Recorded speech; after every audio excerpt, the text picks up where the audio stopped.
You are listening to the Empowering Working Moms podcast, Real Talk with Dr. Prianca Naik, a show to help professional moms in survival mode to take hold of their lives and thrive.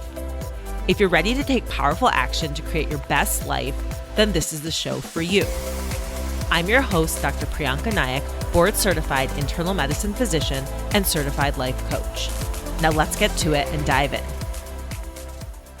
You're listening to the Empowering Working Moms podcast, episode number 56. Hello there, friends. Thank you so much for tuning in today. And if you're listening to this podcast and you listen every week, I thank you so much for being here. And if you're new to this podcast, welcome, welcome. I'm thrilled that you're listening. And if you are listening, I'm guessing that you're like me, you're high achieving, you're type A.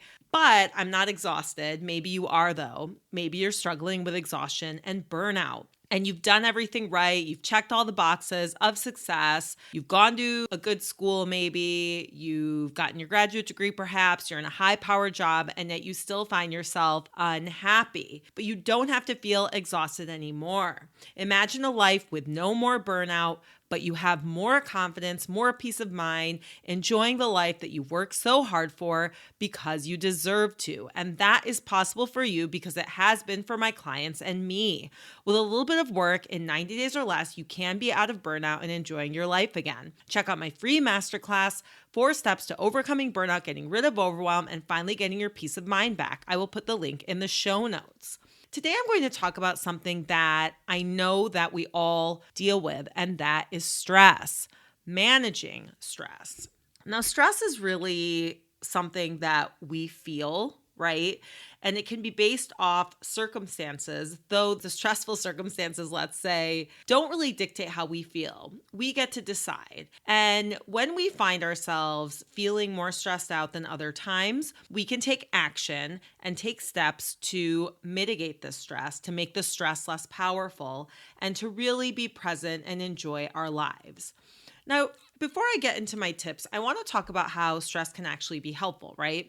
It can be a motivator. It can make you more productive. It can create more focus. It can help one perform under pressure. And for you doctors out there, I know you can relate to this, that a little bit of stress and pressure when you were taking the MCAT or taking any of your boards, it's necessary and helpful and good, right? Because without that, you don't have that fight or flight mode going on. For example, I remember I would never really sleep well before big exams because I would be, tense, and my fight or flight mode would just take over and help me perform on the exam. But too much stress and feeling stressed can be bad, and it will release stress hormones in your body. And what this can do is disrupt sleep. It can make us feel tired. It can make us susceptible to illnesses, weakening our immune systems. And we get into that sympathetic fight or flight mode where stress hormones like cortisol are released. Our heart beats faster. This suppresses our immune system. It may slow down or speed up our digestion. And the main problem here is that you may end up feeling depleted, and you're going to be depleted when you're interacting with others, either at work or in your relationships or with your children. You may not have the patience that you want to have. You may find yourself yelling at your kids more than usual. You'll find yourself not having the energy that you want to devote to what matters. So you may want to be present with your kids, but you're too exhausted and stressed to really do anything. And that's not good, right? So what can we do when stressful times arise?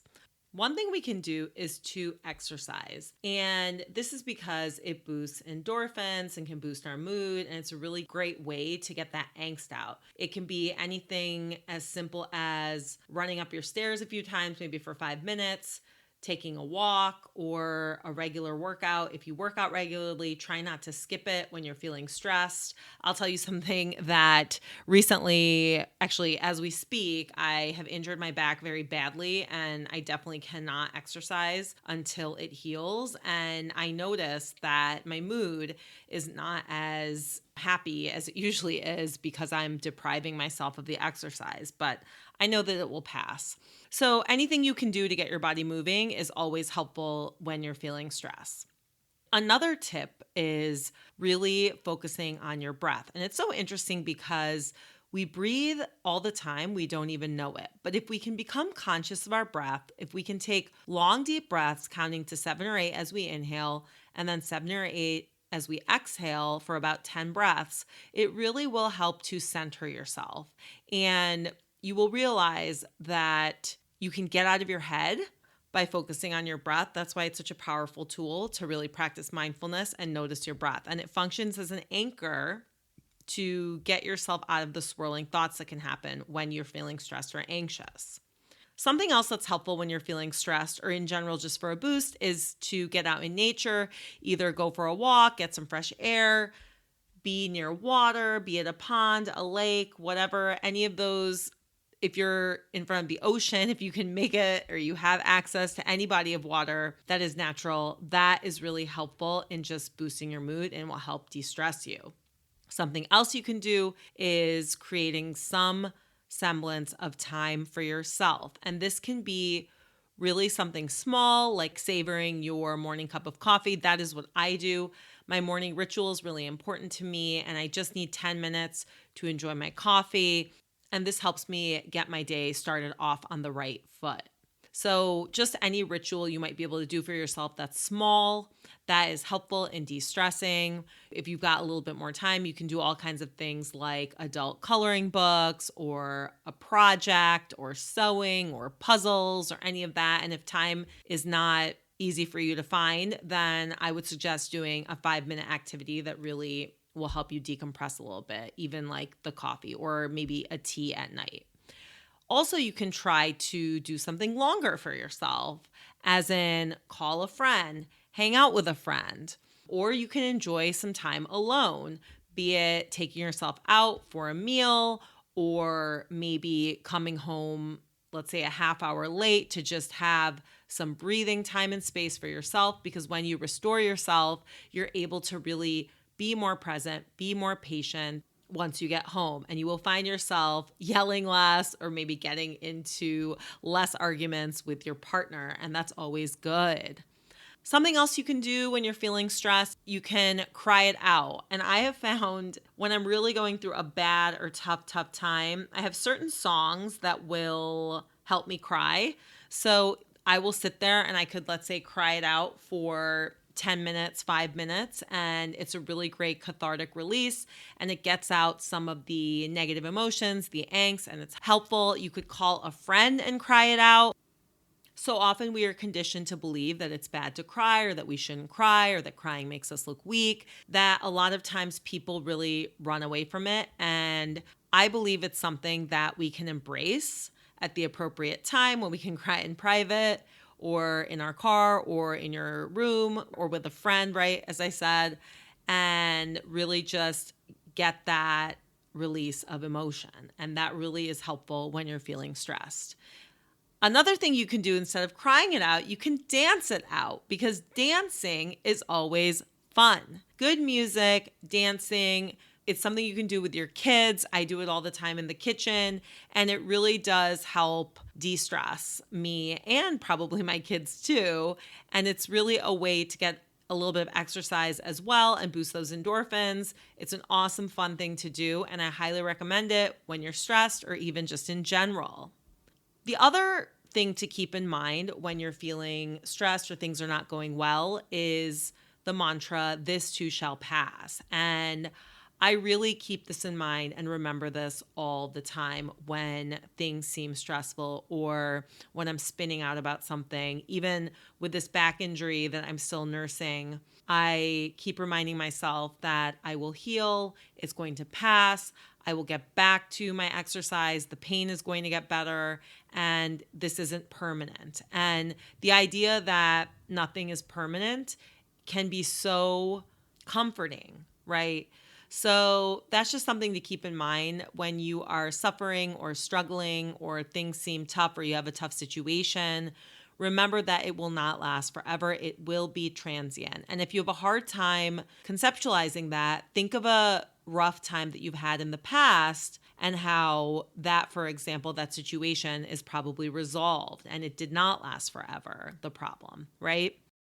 Another way to deal with stress is to really be mindful of how you spend your time and what kind of projects you take on, what you say yes to. So learning to say no to things that don't necessarily align with your priorities or that you don't want to do, and not taking on more projects, because if you're already stressed and struggling, that is not the time to be putting yourself out for other people, let's say, or giving more time and energy because you're already overextended. So just be mindful when you are going through a stressful time, really think about how you're spending your time and energy.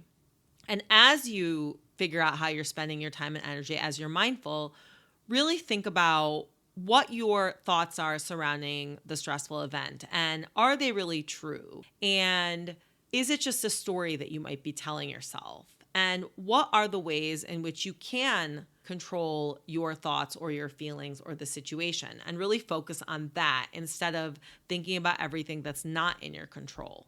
And finally, when you're feeling stressed and it's totally overwhelming, get some help. Outsource things that maybe you normally don't outsource. Ask a friend for help or seek professional help, be it with a therapist, a doctor, or a life coach. Sometimes we need some external eyes, ears, help with what we're doing just to streamline getting out of that bad place, to streamline the process instead of trying to claw our way out of a hard time through self-help books or yoga and those kinds of things. And sometimes they don't work, and we really need someone else to help us truly heal from where we are. And if you want to get started and put work into healing your exhaustion and burnout from the inside out, please get in touch with me. I would love to talk to you. Book a call, Prianca Naik, mdcoaching.as.me, to get started on this powerful work to be out of exhaustion and truly into a much, much better life. In fact, your best life. But if you don't believe me, book a call with me and we will get you a roadmap to be out of burnout. Thank you so much for tuning in, and I will talk to you next week. Thank you for listening to this episode of the Empowering Working Moms podcast, Real Talk with Dr. Prianca Naik. If you are ready to get unstuck and out of survival mode to live your best life, I want to invite you to book a free 30-minute consultation call with me. To get started, visit priancanaikmdcoaching.as.me. Link in the show notes.